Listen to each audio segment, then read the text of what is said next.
Okay, you ready? Yeah. So I wasn't sure how to write this, you guys, but I'll, I'll just I'll just say it. So as it turns out, I do have an addiction, and last night I was pacing in my room until, you know what, I just said fine. I'll just do it. I'll put it out on the line, and it's something you all gave to me. You guys gave me the most addicting thing that I really wanted. Or no, let me rephrase that. You all have given me the thing that I was most addicted to, and for that I have to thank you, because as it turns out, I'm addicted to stories, guys. I've been collecting them in my head, and I've been putting them into an inventory. So what I've discovered is that I'm also a diver, but no, I don't dive in water and oceans. I don't swim in bodies of water, because I don't like getting wet. However, what I do love getting are stories. Places of unknown territories, spending time and space, allowing us to trace the trenches and the trenches and layers that the authors had cut. However, it's not like I kept it a secret. See, now, I once read a story about the story. Its title was The Princess, and honestly, I was kind of obsessed over it because I was in love about how the author perfectly described an entire castle and a world inside. And I'm a diver, but no, I don't necessarily have a tank of oxygen. So let me just begin and say that I take turns down there, and swimming amongst the words and therefore worlds is something truly to behold. Like memories sewn into a part of you that you've never known existed, the author provides the goggles, and you will try your damnedest to hold your breath. Yet obviously there's a reason why chapters exist. What I look for are some of those priceless pearls whose light unfurls entire galaxies of characters and plot. But lately I feel like I've been drowning. I've been taking a lot more dives than usual, and you're all to blame for it. Kidding. So no, I don't want to slide into your DMs. I want to dive into your fandom. So let's take a dive into a world that comes alive, where we both laugh because of how much we know we wouldn't survive.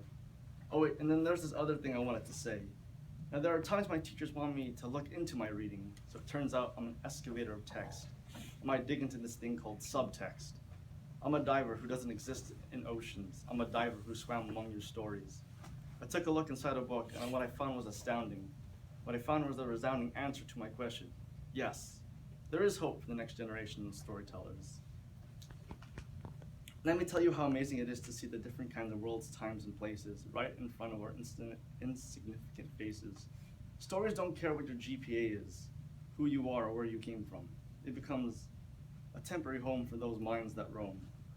Now, thankfully, there's many ways to dive into stories, inside podcasts, shadow puppets, cave paintings, video games, inside TV shows and movies, all that fun stuff. And they all have one universal thing: telling a story, giving someone the chance to say, I was here. Now, there's no greater joy in my life than sitting on my ass at home playing with an interactive story. You know it, I know it, it's called video games. Now, some of you may never know the certain joy that I have. In some stories, you may read about the knights simply slaying the dragon. Well, for me, I don't see that happening. Either I level up with the dragon, I may even choose to befriend the dragon, but certainly there must be a reason why people like me love sitting on our asses for more than 4 hours looking at these results of our actions through the screen. Whether we play with controllers or keyboards from couches or swivel chairs, in the end, it's just all for fun, so who the hell cares? But as I said, I'm a diver, and one common thing that we all share is that eventually we all come up for air. When we do, we go looking for other avenues of stories. Now, what about oral storytellers, poets of the spoken word like you and me, those word wizards who go berserk but won't besmirch the words of those who came before? I realize now that I'm running out of time. There's not much left. So with all that said, I take my poet's last breath because I'm going to be diving again really soon. But wait, there's more. I wrote these words with tears on the brink of falling down, yet most of you knew me to never have a frown. Give me a moment? No. Give me a lifetime. Because there aren't enough times in the day for me to rhyme. Time is fleeting, my nervousness fleeing, and all I'm thinking is how much there isn't much time left. I'm running out of time. I know my dictation may seem like it lacks concentration, but it also hides my inner frustration. And I realize that I may not know some of you as I do others in this class, But I know this much is true, that I love every single one of you. And you know what? It's really gonna suck next semester, but I won't be able to say fuck 5 times openly inside the classroom. So as you leave that door today, please, please, please remember, don't be so prickled. Refrain, refrain, refrain. I tell you from being too #booty tickled.